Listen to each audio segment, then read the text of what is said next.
Hey everyone, we are live now. Welcome. And if you are here, please type in the comment section where you are joining us from and give us a share, a heart, and that will be greatly appreciated. Welcome to the weekly show of Classroom Without Walls, using technology to reimagine education. My name is I am the host of this show. I created this show because I believe our society has changed a lot, and the social media and technology play a huge role in our changing society. Educators, we need to embrace this digital transformation and change how we interact and how we teach our students. On this show, I interview leading professors and professionals like Darren to share how they use social media and technology as an educational tool. If you are new to the show, welcome. Thank you for being here. If you are returning attendee, I want to thank you from the bottom of my heart for your support. If you are watching this on replay, thank you very much, future people, for checking us out. Much appreciated. And today is truly my honor to introduce you our guest of honor, Darren Horne, to join us. And Darren has an amazing, this is truly amazing, Snapchat story. He coached his students to take over the official police station's Snapchat accounts, and he's in Cumbria, United Kingdom. And his students created a Snapchat story, and they shared their story on Facebook. And listen to this, guys. And their story got 110K views and 1K shares, 100 comments within 24 hours. That is crazy, and that is definitely impressive. So Darren is going to share with us this his successful Snapchat story and how he uses Snapchat as a content marketing tool. And Darren is also the owner of his own agency. He's also an author, motivational speaker, communication and media specialist. So thank you so much for joining us, Darren. It's truly our honor to have you. All over from United Kingdom, and I love your British accent. So thank you so much for joining us. I love that. I've been telling my students that recently, that we can get focused on where we live. And I talk to a lot of people, particularly across Europe at the moment, and the feedback you get is, wow, your accent is amazing. It adds value, and the British accent can sound like you're more intelligent than we actually are. But we don't think about it. We don't think about our accents as something of value. And yet, in the global market, it can be. Yes, absolutely. Do you want to, David is here. Hey, David, thank you so much for joining us. And do you want to add anything to what I introduced about you, Darren? No, that was great. I think it sounded like a lot when you listed it. And I think that's quite an exciting period of the world that we're in, is that there's a big emphasis on kind of side hustles. And I love the phrase, the author Kevin Cruz says this, he's like, build the well before you're thirsty. And I read recently that careers can change every 4 or 5 years. And I think it's such a wonderful time now, particularly for teenagers, because they're not going to leave school and have the same job for their whole life necessarily. They're going to be able to do one job for like 5 years and change careers dramatically, as long as they're picking up skills that are transferable. And that's really exciting. That's you can experience so many things now, and which is why you shouldn't get too stressed if you make a bad choice, like go to the wrong uni, do the wrong course. You can flip things around every 5 years. It's great. That's amazing. You want to share with us your personal life a little bit? Oh yeah, it's a long story though. The reason I'm here is I had my daughter nearly 2 years ago, and after she was born, I got postnatal depression, which I didn't realize guys could get. And it was a hell of a year last year, just fighting it off and developing skills to deal with it. In the process of that, I leveled up. I went on more courses. I learned more skills about how to live in the everyday life. And having a daughter made me really think about, I was able to think about the future more and picture myself in like 10 years, 20 years. But also the feeling of love for her, like the overwhelming love, really made me care for more people. So the amount I care for my own students dramatically went up, and the amount I care for all like people on the planet dramatically went up. So I really want to make, this can sound corny, I want to make the world a better place. And there's so many good people who stay quiet. And there's so many people right now spouting nonsense and like hate in the social media space. So the more we can all kind of support each other and go out into the world and go out into the online space and put out positivity and support each other in our dreams, the happier we can be. There's too many people kind of living in mediocrity. My dad said this great line. He said, a lot of people are living in like a cow pat. So they're soft and it's warm, but it's still a cow pat. So, and a lot of us are like that, you know. I think Simon Sinek said this in his Millennials video. He said, the best case scenario is you get asked, you know, what's your job like? And you're like, it's all right. What's your relationship like? It's all right. That's not how we should be living. We can achieve so much more. We can achieve anything any other human being has ever achieved. And we really can just live a life in line with what our goals and values are. But the first step of that is, you know, stepping out of your comfort zone and doing things like this. Oh, hey, Kim. I can see why you are a motivational speaker. It's frustrating. We were talking earlier about yes. Oh, we have quite a few people here. And hey, Elaine. Hi, David. Hi, Karen. And thank you so much for being here. And if you can tell us where you guys are joining us from, that will be great, because I noticed that we do have quite a global community here, and we have a bunch of people here. So if you can give us a share and tell us where you are joining us from, that will be greatly appreciated. And that is an amazing intro. And I just love your compassion and how much you care about the young generation and how much you want to make our society, our world a better place. And that's what I love about social media, for bringing all those amazing people like yourself to my life and everyone in the audience. And this is just so amazing. And we're just going to dive into the questions I have for you so that our audience can learn as much as they could. And so the first question is, and I'm so fascinated by this Snapchat story. When Darren first shared the story with me, and I was just so impressed, like, yes, you need to be on my show. So how did you coach your students to take over the official police Snapchat account? That is just so amazing. And how did this whole thing happen? So how did you become so successful? So just tell us more about the story. Hi, Zella.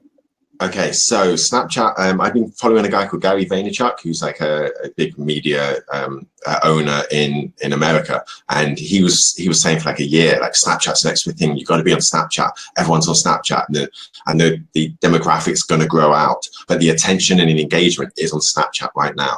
So after about a year, I was like, okay, I'm going to give it a go. And weirdly, it was when we were in hospital with my wife giving birth to my daughter that was the first time I went on Snapchat, because it's boring waiting for your daughter to be born. Like, it's a long process.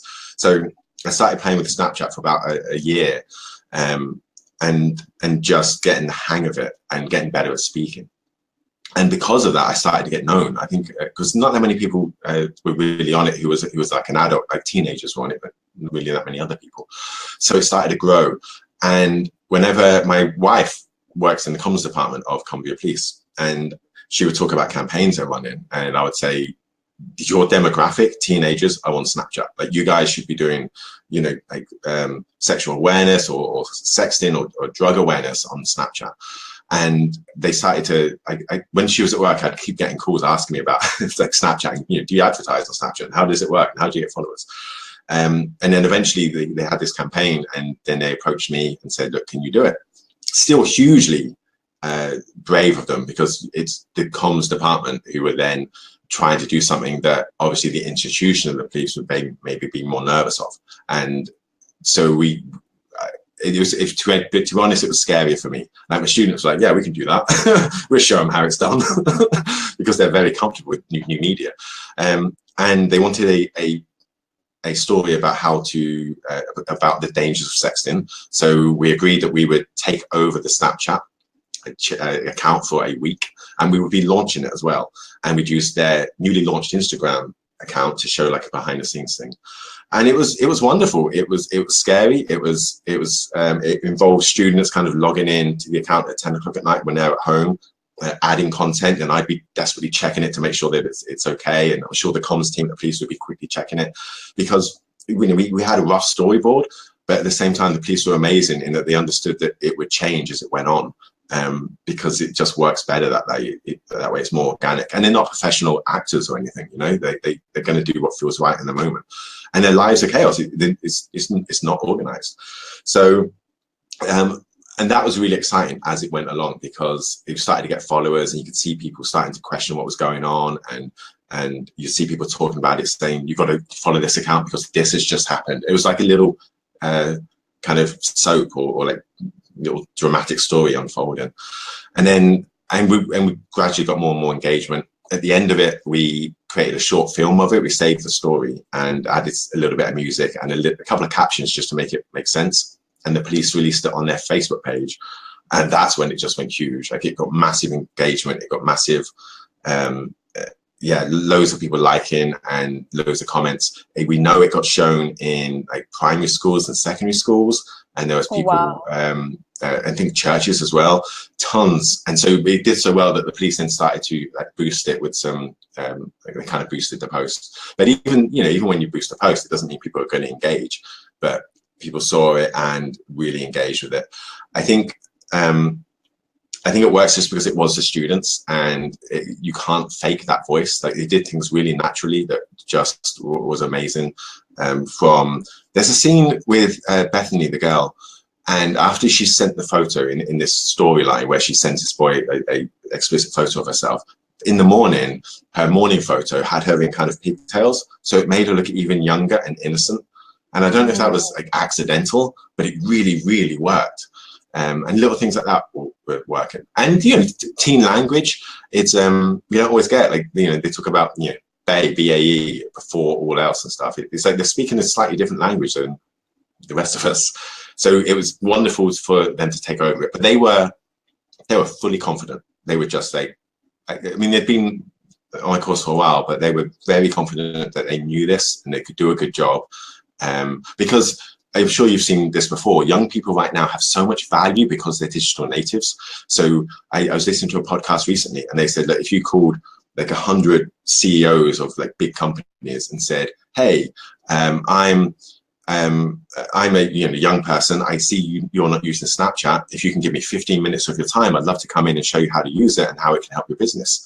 A reasonable percentage of those people are probably going to say yes, because everyone knows they should be using it. But those first steps and not having a guide is what keeps people off of it. And the teenagers know this stuff. Digital natives, they're amazing. Yes, absolutely. And you definitely got really amazing engagement, and you are so humble. Can you elaborate on the engagement? Like, how much engagement did the Snapchat story got? Sure. So the reach, I'm told, was 1.2 million. It had 1.3 thousand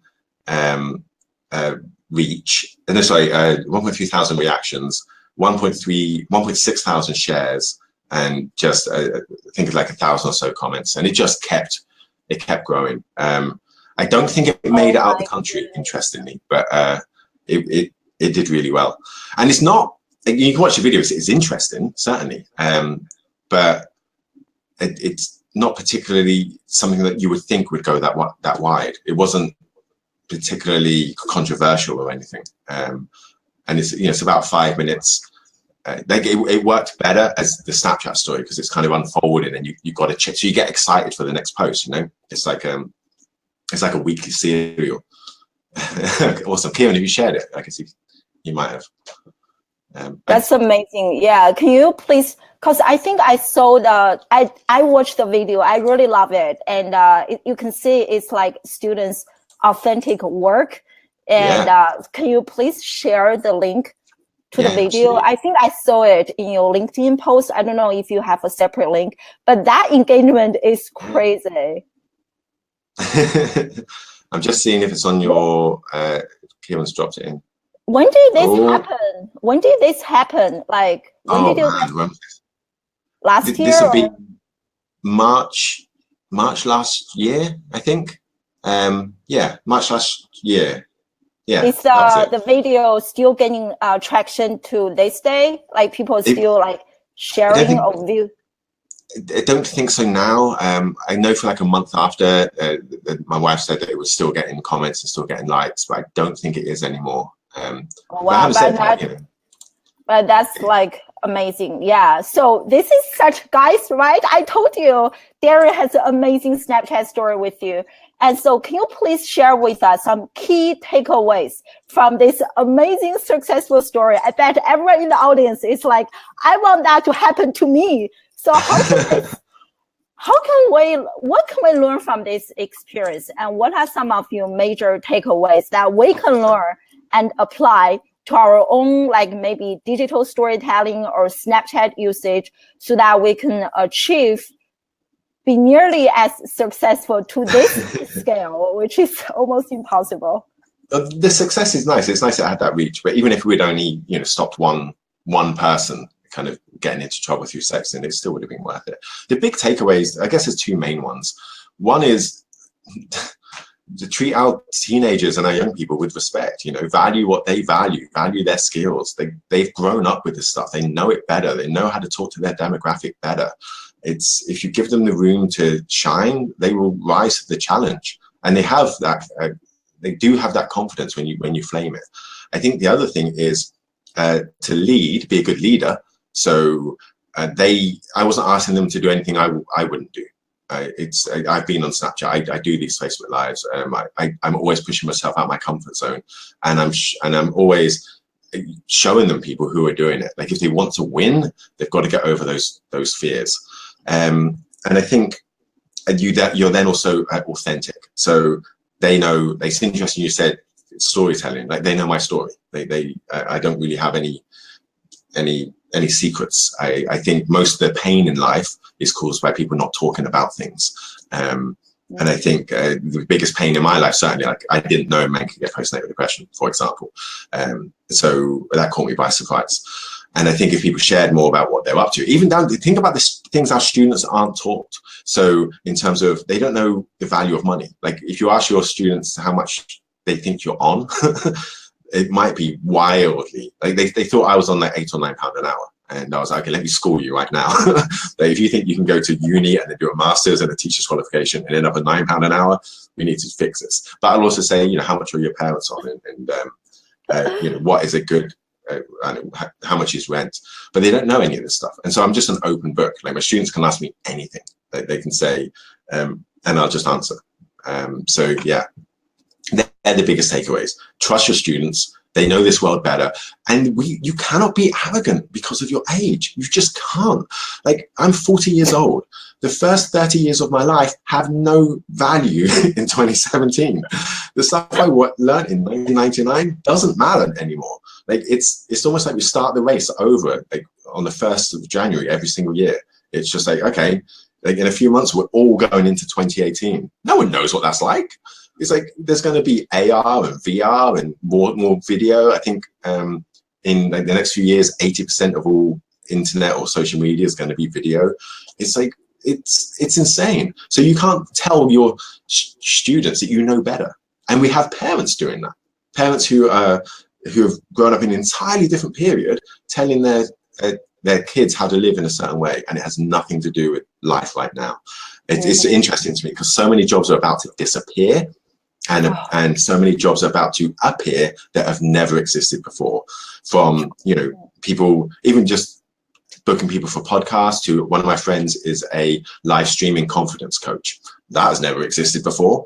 And we know that the robots are coming to replace so many jobs. So even down to doctors, like robots are going to be doing surgery in the next 10 years or so. We're going to have driverless cars. It's like, don't educate yourself for a job. Educate yourself for life, find out what your goals and passions are, and try and add to the world, because the world is going to change. You need to be flexible, you need to love learning, and you need to be working in a way that is working towards what you believe in. That was a longer answer to the question, which was basically what the takeaways. I just love everything you shared. Like, that's why I love you so much. I'm so happy I have you on the show. Oh my God, educate for life. Oh, wow. I love that. That will be on the blog recap. And live streaming confidence coach. Oh, wow. That's amazing. Yeah, I agree. You know, we really need to prepare our students. So many of the jobs will disappear and new ones are going to appear. You just never know, you know, prepare for life. Wow, it's great. So we have a question regarding your Snapchat story from Elaine. And she asked, can you see the question here? Darren, yes, she asked like how much control the students were given in terms of content creation on answering. Yeah. Yeah, I think from my memory, it's like almost 100%, certainly 90%. We obviously had some vague rules, so it was like you couldn't have the explicit nudity. We needed to find a way around where you don't show the nudity. They couldn't use any explicit language, I think, which is, again, language is a whole other thing. Like things our parents find offensive aren't offensive anymore. Like our teenagers aren't offended by swear words. It means nothing. Like Gone with the Wind came out in 1938, and frankly, my dear, I don't give a damn, nearly got it banned. It's like the words that offended the previous generation don't offend this generation. So, but they adhered to that. That was okay. We basically had to do a couple of almost like a step outline. It wasn't quite a storyboard because we weren't totally sure what we were going to do, and we had a vague, almost like 5 acts. So like on each day, what was going to happen. But that was all the students. I would ask them questions and I would tell them what I'd seen. So I think there's a shot in there where they say, I'm getting in the shower, because I've seen that shot all the time. I don't know why people post it. They're just like a shot of the shower. I'm having a shower. Okay. Cheers for that Snapchat. But I see it a lot. So they use that. And we just talk about some of the stuff we'd seen, but on the whole, it was all them. Yeah, absolutely. I helped guide maybe with storytelling, but it really was all them. But which is another, it's just, that's the big takeaway, that if the police are willing to recognize that as value, how did you even build this level of trust? That's because I do like serious learning for my own students, and very often one challenge we run into is that people don't trust students because, you know, they're students, they are young, they are the generation Y. They are like, people have all sorts of misperceptions about this particular young generation. Like, I think Julia made that point. So how did you manage like to build this level of trust? That's just amazing. 100% control to create content. And how did that happen? I think it helps that during that year, I'd been increasing my own awareness and my own kind of personal brand, I suppose. So I was getting some validity to a certain extent. I also think the comms department that I worked with have a fantastic reputation, and their leader, Helen, is very forward-looking and is very aware of where there's a quote from, I think it's Wayne Gretzky, who's an ice hockey player, and he said when he was playing ice hockey, he always tried to be where the puck is going to be, not where it is. And that's Helen. Like, she's always trying to be where the attention is going to be. And we all need to be like that. Like, where's the attention? Where's the world heading? We want to be focusing on that. But other than that, it was, it's the right thing to do. There's tons of evidence I'm sure they could have found in terms of thought leaders and social media gurus kind of saying this is how it's done. But on the whole, it was just our reputation, I hope. Helps that I was married to someone in the comms. That's great. Yeah, we got some really amazing comments. Julia, she's 26, watching this and feel validated, and David, who is 54 and also feeling validated. So you are like really captivating two populations, which is truly amazing. And we also have a really great comment from David. I think, and he's talking about like how much everyone's pain is caused by not talking about things. I think this is especially sometimes I feel about social media, because we tend to really share the shiny, the amazing, the highlights, the accomplishment. And we don't talk a lot about like struggles. And do you agree? Well, one of the things with Snapchat that I think is unique to the other social media platforms is the tool. The reason I love film is because of this narrative structure called the hero's journey. It was by this guy called Joseph Campbell, who'd studied film, stories all over the world, and he worked out that they all had the same plot points and they all have the same character archetypes, even with civilizations that have never met. And it goes into kind of archetypes of Carl Jung and that kind of stuff. And then it was kind of adapted for films by a guy called Chris Vogler. The hero's journey is basically this: you're the hero of your own journey, and you're in the ordinary world. So like Luke Skywalker on Tatooine, Katniss in District 12, I think she's in, and you get a call to adventure. And the call to adventure should make you scared. It should make you feel sick, and you should refuse the call. So Luke in the first Star Wars is saying, I've got to get out of here. I've got to get out of here. And then when Ben Kenobi says, you must come with me to Alderaan, Luke's like, no, I've got to stay here, because it's scary to go on that adventure. And the adventure could be, let's go to university, or it could be somebody kind of smiling at you across the room. It could be going live on Facebook. All of these are adventures, and you don't grow as a human being. You don't get experience points unless you do these adventures, but they're hard. So you have to find mentors like Obi-Wan Kenobi and Gandalf and Dumbledore, and they'll give you tools like advice. You're sadly not a lightsaber, and they might give you a lift or help you with an application form. And you overcome threshold guardians. You know, it's not stormtroopers, but it's being on call to somebody at reception. It's, you know, getting your student loan. It's the tech issues that we have most of the time, that thankfully not today. And then you work up to going into the dark cave, like the Death Star. And the thing you most desire is usually in that cave. It's your biggest fear. You overcome that and you win. Now the relevance this has with Snapchat is because it's due to the mentors and the fears. The things that make us weak, the things that we have as fear, are the things that actually make us the heroes. Like Indiana Jones is afraid of snakes. There's a reason for that. The best Die Hard is when John McClane is in, I think, the toilet, pulling out glass from his feet, pretty much crying on the radio to the policeman and saying, look, I'm not going to make it, tell my wife I love her. That's why that movie is great, because he's a human being. Every other movie, he becomes like a superhero that can't be harmed. And it's not as engaging. When you read a biography of somebody who's been successful, you don't read like the last 20 pages where they were successful. You read the story of them crashing and burning time and time and time again, because we want to see them overcome those fears. Now, Snapchat as a platform is really good at allowing, it almost becomes like a confessional diary for some people. Certainly kind of my view of it is. So people are really open with what they're feeling. And it's sad to me that a lot of teenagers, a lot of millennials are saying things like, you'll see things like someone talk, or so bored, or, you know, life sucks, or whatever. And they're just alone, they're powerless, they're not sure what their place is in the world. And they just need their mentor. And what's great with Snapchat is there's high level mentors on there. There's like millionaires on there just giving advice. You know, you can get hold of people, and because it's one-to-one, you really feel like it feels like one-to-one. You really feel like you make a positive personal connection. So when a lot of the people I've connected with on Facebook, I mean, they've seen me, you know, just out of bed, they've seen me with my daughter, they've seen my whole life, more so than I think, because Snapchat's less curated, I suppose. It's less polished. Instagram's very polished. Facebook is still, to a certain extent, you know, have photo albums, but it's not the everyday. And everyone with social media, anyone who wants to put out content knows you should just document what you're doing. But we don't do that as much on the other platforms, but you do it on Snapchat. It's like, hey, my car just broke down, this is where I am, or today I'm ill, I've done that today. So I think if you can be brave enough to put your worst things online or out into the public and share them, people respond to it, because that's the hero's journey. It's seeing people's vulnerabilities, and then it gives them strength.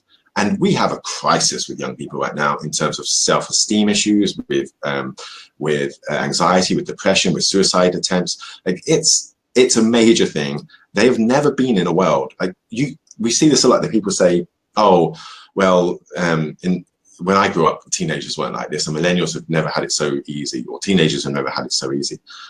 No one in the history of humankind has ever been inundated with as much media manipulation, advertising, false images from the moment they're born.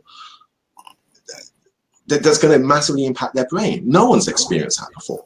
And then the education system's letting them down. There's less sports, there's less focus on the arts and playtime. There's less emotional intelligence. It's insane. Oh my God. You just gave so much value. I'm just so engaged in listening to you. That is just so amazing. Yes, talking about emotional intelligence. Yes, definitely. And I see my own kid right now. He's in Korea, and talking about academic learning. Everyone in Korea, they are so into academic learning, and they have like exams, like grade 1 every day, so much homework. It is crazy how little just like free play they have. Very little. And I also agree with every point you mentioned about Snapchat. I remember last year I was a heavy user of Snapchat, and there was one time when I was trying to make the decision to come to Korea or not with my husband, I was like emotionally breaking down. I was crying on Snapchat, and I really felt okay doing that. And the support I got from people was, I think that was my most engaged Snapchat story. I got hundreds of views and engagement. People sent me comments. It really warmed my heart. It is so amazing. It is such an authentic, intimate platform. And you just open up, and I so agree. Yes. And with that, whenever somebody says they want to, they don't want to do Facebook Live, for example, and the number one reason I get is, what will my friends think? And they don't want to be vulnerable or post their story on Facebook because their friends or even people aren't their friends anymore, like a tribe they used to be in, like school friends or somebody from the past. Where Snapchat, to a certain extent, because it's absolute strangers, there's an anonymity there to a certain extent. Even though you can see their lives, it becomes easier to share your story there. And it is perfect. I think somebody asked, is it a micro YouTube? I think what's great with Snapchat is it's a great platform it's a safe environment to learn skills, such as, so in fact, so many skills. It's how I use it in the classroom, but you're learning presentation skills, you're learning editing skills, you're learning how to speak without the ums and ahs. You're also learning kind of framing, lighting, editing. Like with mine, I tend to like to change location quite a bit. So 1 minute I'll be in my house, then I'm carrying on the conversation like 2 hours later while I'm in the shops. Definitely, like digital storytelling, it is such a great way that we build our personal brand, professional brand, is by telling stories. I remember I went to a social media marketing conference at the beginning of this year, and then the keynote, he was talking about like Facebook is running out of room for newsfeed, for ad. And the key point for us to stand out, rise above the noise, is by sharing our stories in an organic way to build communities. And yes, so digital storytelling. And Elaine has another, Oh, okay. And it wasn't a massive, with the question, what kind of research did the students conduct? Not a massive amount. There wasn't, at that point, there wasn't that much out there. So we looked at, we think we found 2 other examples of sexting stories, and we didn't think they were that good. There's been another one recently that's much better. I can't remember what it is, but there weren't that many other examples. So on the whole, the piece had given us the data, so we knew kind of the percentage of how many times it happens, and it was way more than we thought. And it is predominantly girls compared to boys, because one of the criticisms of the film was it maybe seems like victim blaming, blaming the girl. I didn't think it was, but it's open to interpretation. And also, we should have done another one with the guy being manipulated. And I know that happens, but at the same time, it's not as common. So we just focus on the female in terms of that. So the other important thing with Snapchat in terms of research is they've been on Snapchat. And a big difficulty I have as a tutor is getting my students to realize that the things they do for play have value, and the things they do for play can work towards their qualification. So they'll be on a film shooting a short film, and because they're just social media natives, they'll be Snapchatting that they're there. And it never occurs to them to save the story and add it to their kind of portfolio. And so, but this is valuable. And going back to the story of, asking CEOs if they need hand with this Snapchat, the skills people have got, they don't see value in, or they assume that everybody knows it. And my students are exactly the same. So it's getting them to be aware that they are unique. And I love the way you keep talking about storytelling. It's so true. In order to be a good storyteller, though, you need to know exactly who you are. You need to dig out all the fears. You need to work out what tribe you should be in, or what kind of person you are. You need to do personality tests. I'm a big believer in those. because I'll get students coming to my course and they'll say, I'm not sure if I want to do media, be an electrical apprentice, or go do IT. And I'm like, which one of those is you? Which one of those is your parents' voice? Which one of those is your friends who you want to stick with? Which one of those is actually you? And if you can do some work on that, that's amazing. In terms of the storytelling as well, if you're you're unique. Like in terms of getting through the noise, no one else is you. Like somebody I did a social media workshop. She works with the Happy Mums Foundation, which deals with postnatal depression in women, and she follows lots of kind of mum bloggers. And she was like, "Oh, but what's the point in me starting? They're already established." I said, "But you're not doing it yet. You're not them. You're unique. Your voice, your take, your influence will be different. And you don't have to be number one. You could be number 100. You could be the 1,000th biggest blogger. And you don't even have to be big globally. This is something we all do. We compare ourselves to the best. So it's like, oh man, if I'm not as good as someone doing a TED talk, what's the point of me even trying?" That's true. It's like Luke Skywalker wasn't a Jedi on Tatooine. It took 3 movies. You've got to start going on the journey, and you get better. So yeah, I lost my own train of thought there. But, oh, the stories, your vulnerabilities. Okay, yeah. So yeah, you are getting so much love and comments from people. Everyone thinks you are amazing. I am blown away by your depth of wisdom and knowledge, Darren. You are just so amazing. You are such a real trick for my audience, and everyone just loves your comment. This is just so amazing. And every point you mentioned is like, this is so true. This is so true. It's so valid. Yeah, like we really compare ourselves to the best. Even before I started this show, I was like, okay, do I need to even start this show? This is not the best. I'm not the best at doing this. And there are many other professors doing much more amazing job than me. And English is my second language. I have an accent, blah, blah, blah. But then it really like the only thing to overcome all of those fears is just by starting one, just by doing it.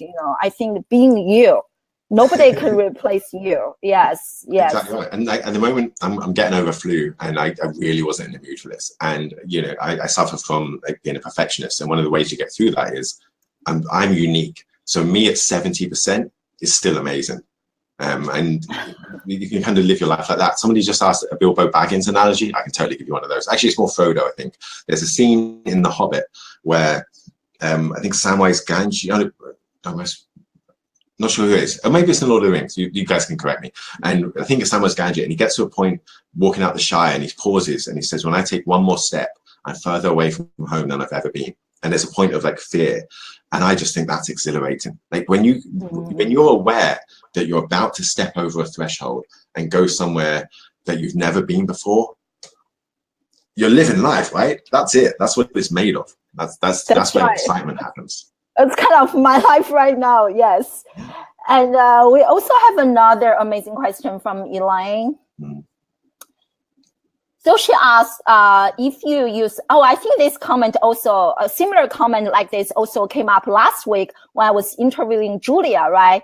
Ask you if you use Snapchat as a micro kind of content creating like channel, like YouTube. Yeah, I think there's a lot of people who are saving their stories for added value, and then that can work really well. I went through a period of doing that, but it got just too faffy with it's just too busy. Actually, one of the guys commenting, Kieran Hunter, was one of my students last year, and he's a great example of this. So his confidence went up dramatically during the course of the year, and there's an app called Snapped, which Kieran will have to correct me. I think it's set up by Russell Bernard, I think his name was. And Snapped is a app for saving your Snapchat story and then uploading it to their one. And Kieran went through a period of doing that. And because he was an early adopter, which is always a good thing to be, he got featured a few times, and he was doing a kind of like video essay type, film reviews. He was doing film reviews, and it went really, really well. But he'd come in and be so excited that he got featured. And he got so excited because like Russell had messaged him or something. And this is another thing that the winners, the good guys are doing. It's the power of personal attention. So the fact that the app, yes, Kieran, the app creator was responding to Kieran meant the world to him. And I had spoken to him a few times. I think we're Facebook friends now. and Snapchat gives you that. Like the guy, I'm having a blank mind. The guy who set up Twitch, Justin Khan, who sold it to Amazon for like nearly $1 billion. He was on Snapchat just on his exercise bike, giving tips on how to win, and he would respond to people. Like that's insane, and we know how valuable that is. And there's tons of stories with, you know, how much you can mean if like a pop star winks at you or retweets your tweets. So Kieran was really excited about his journey there, and now he did a really good final project, which was in line to what he's interested in, which was doing video essays. And now I believe, Kieran, you've nearly finished writing your first book. Wow. Dramatic pause. See if he comments.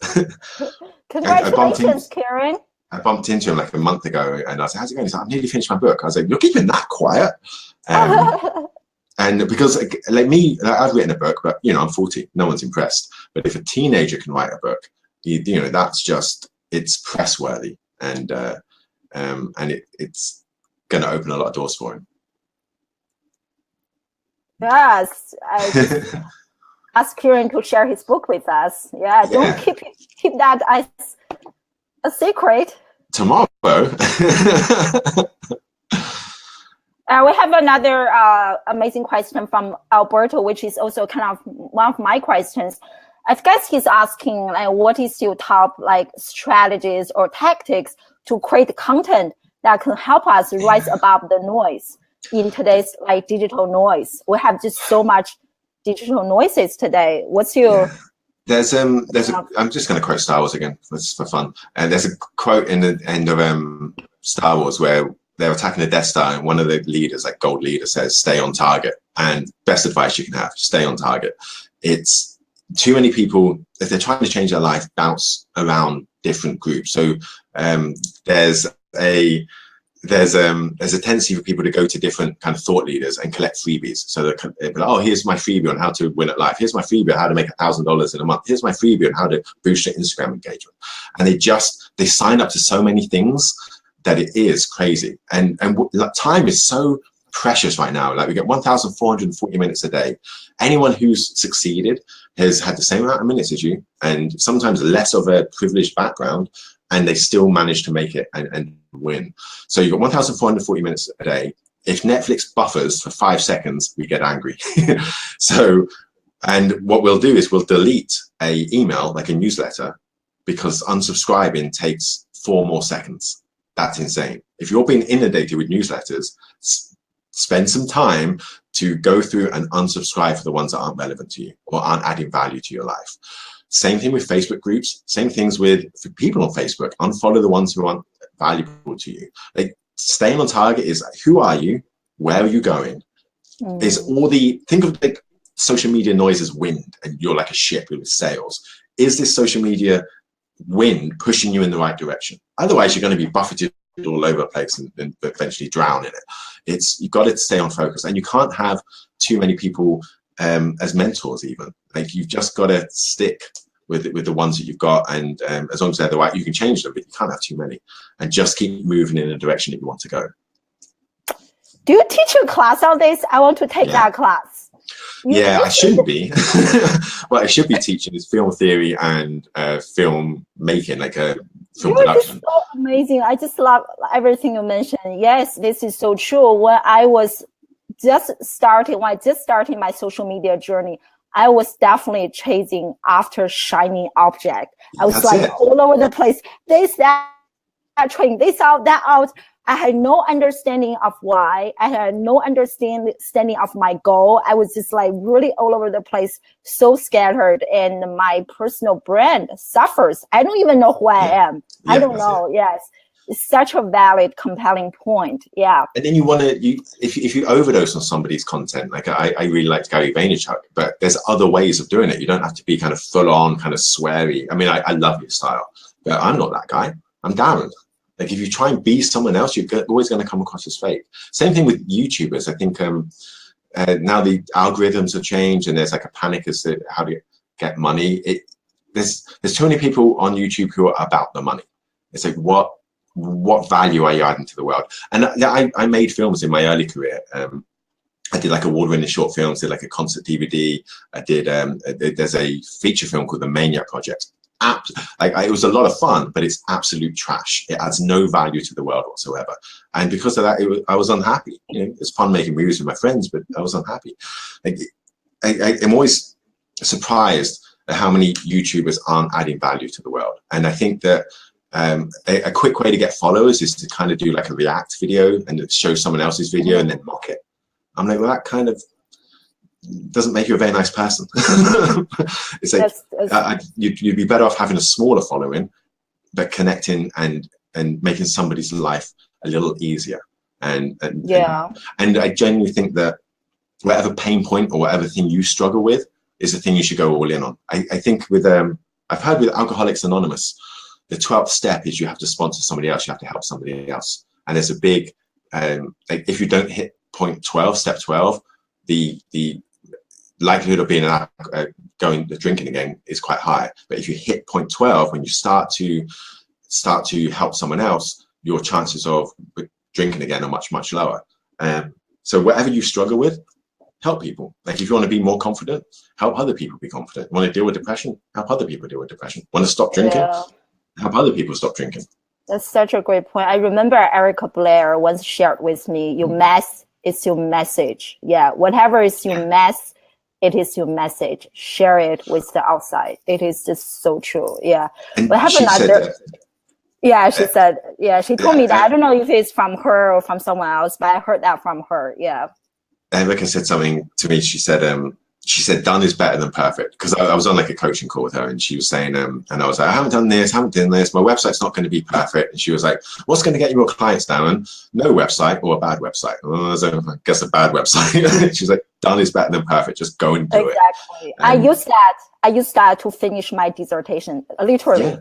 Like otherwise, yeah. We have another. Wow, we're just having such an amazing conversation right now. We're almost at the end of 1 hour. This is another question from Elaine. She asked, like lots of students are concerned about their privacy, which I totally understand. So how do you prepare students for that who are really concerned about their privacy or online safety? I guess this has become a reoccurring theme on the show. Yeah.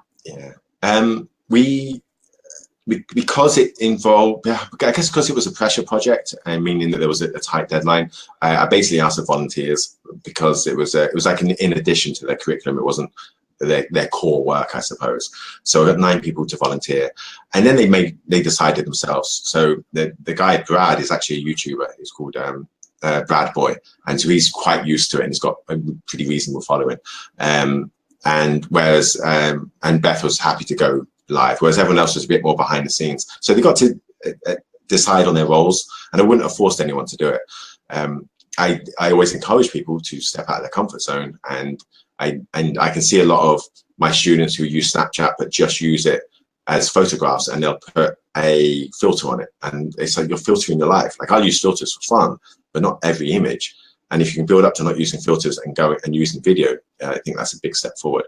But yeah, going back to the question, in terms of privacy, they were in a supportive network, and so we knew that every time there was going to be like a troll incident or somebody saying anything negative, there was like a squad, a team, a tribe, when we could support each other. Like they weren't alone in it, and it really, really helps when the police are involved. So if there's any issues with privacy or any hating or any stalking, it's like, well, the police are right there. But by the same token, if it wasn't to this project, at some point you just got to get over it. My Facebook profile is public right now. That was a really weird thing, and I felt scared when I did it. I share a lot of photos and videos of my daughter, always have, on Snapchat, and I know that there could be people following me with for negative reasons. But are you going to live your life cowering because of the dangers, or are you going to kind of shine brightly and get more out of life because you're worrying about things that haven't happened yet? Like, you have faith in yourself that you have the skills, the ability, the network, and the mentors to deal with any issue that comes up. If you have an issue with privacy, deal with it when it happens. You know, it doesn't necessarily need to be something that stops. You're creating your own fears. You're creating your own obstacles a lot of the time. Sure, be safe. Don't put anything necessarily explicit out there. But if you're authentic to who you are and you know who you are, anything you put out there should be in line with who you are. So there should be no reason to apologize for it. I just love it. Yeah, definitely. I was having the same conversation with my husband the other day. You know, every day it's a risk, our life. You know, Yeah. when we go out, there's a chance that something's going to crash. There is a probability of everything in our life. You know, I think on the one hand, be prepared. On the other hand, don't limit our life because of it. Yeah. Yeah. Because the real dangers aren't things like that. I can worry about so many things, but the only thing that's really going to devastate me is something that happens to my wife or daughter, you know. So I can be at work having a stressful day, but it's like I get that phone call and my wife's been in a car crash. That's going to get my attention. Me worrying about what someone says online or stealing my kind of copyrighted photos or whatever, that's not a real issue. Yeah. I love what Eli mentioned here, knowing that teacher will be support, having a support system that we can always discuss. You know, sometimes some of the issues you can't predict in advance, you know, knowing that you have someone like you, such an amazing teacher, to support the students, to openly discuss many of those issues. It's just like so amazing and reassuring for the students. Yeah. Well, you've got to create. The biggest battle we'll have is ego. So it's getting the students to realize when they have ego and when that's getting in the way, they're not competing. There's not only a certain amount of distinctions or high level grades. Anyone can get them. They're not competing with each other, because why? It's one class in Cumbria on the planet. It doesn't matter if you're the best person in that class. Do what you want to do. I think about education as robbing a bank. Like if you're going to rob a bank, you bring your squad, your team together, your gang together, and you're going to need the alarms guy. You're going to need like the tech guy. You're going to need the safe cracker. You're going to need the getaway driver. Like if the students know who they are, they know what role they're playing, and then they work together.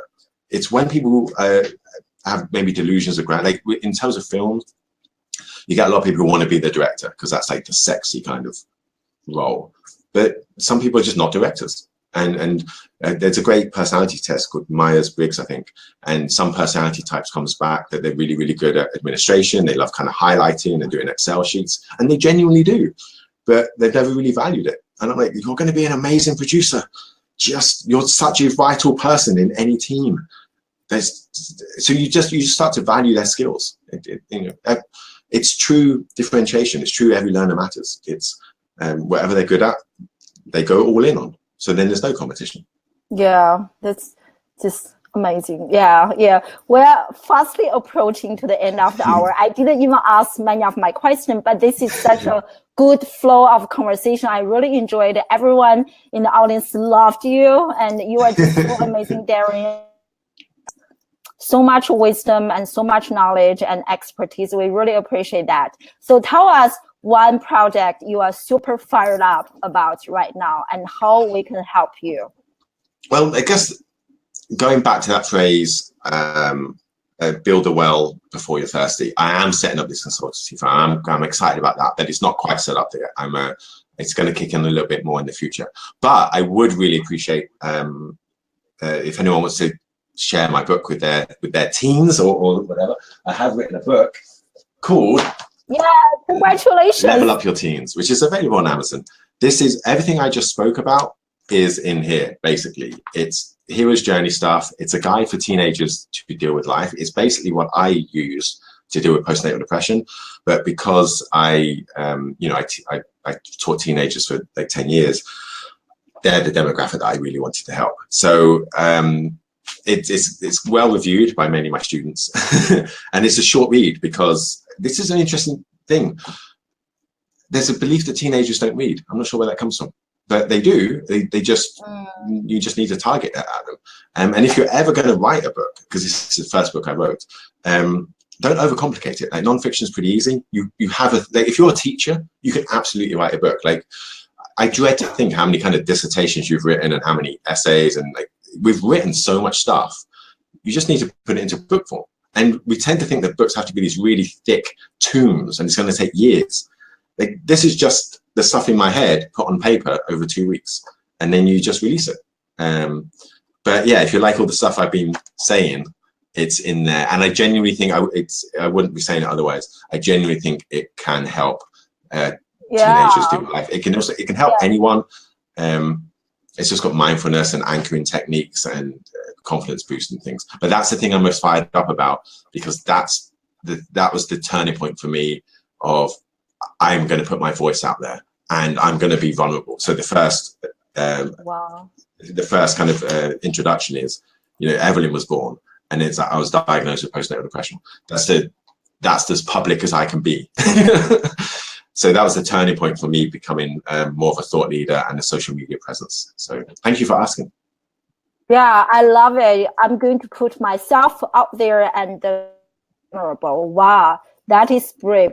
How many people in the audience can do that? That is so amazing. Yeah. Just one more thing, just on David's comment, it's wonderful encouragement. Like, if you're a good person, and I'm sure everyone here is, if you have a value or goal, and you have a subject knowledge expertise that can genuinely help someone, you're selfish by not writing a book. You have a duty. If you can make the world a better place and you have a message that you can put into a book, you absolutely should put that out there, even if it only helps one person or two people. Like, I get messages on Facebook, Snapchat and Facebook because of that book still, just because I've connected to somebody, and no one's ever kind of told them it was okay to be a teenager, and no one's even listened to the problems that they're dealing with. So you should, particularly if you're educators, write that book. And David, and I can call you out because I know that you write for LeadX, so you're a writer anyway. We're both contributors to leadx.org, and I read these articles, they're good. Yes, David is amazing. Yeah. I also dreaded after writing a book. I'm but thank you for the encouragement. Yeah, that's very nice to hear. There's no guardians. You can self-publish. Like, it's you have a Word document, you add it to Amazon, they say it's going to look like this. Is this okay? You say yes, and it goes out there. It's not complicated. My wife's got a master's in publishing, and the period where traditional publishers were like the gatekeepers is gone. Self-publishing is now much more legitimate, and there's self-publishers who are getting massive readerships. You can do it. There's no reason not to. And it's a great credibility builder. Yeah.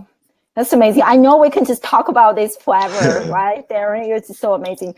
So, but to respect everyone's time, share with us one parting piece of advice, and then how can we learn more about you? And then we are going to say goodbye. Sure. I guess the main piece of advice I always have is follow that hero's journey, and lean in to the anxiety, the fear, the kind of I don't want to do that. You say you can do it.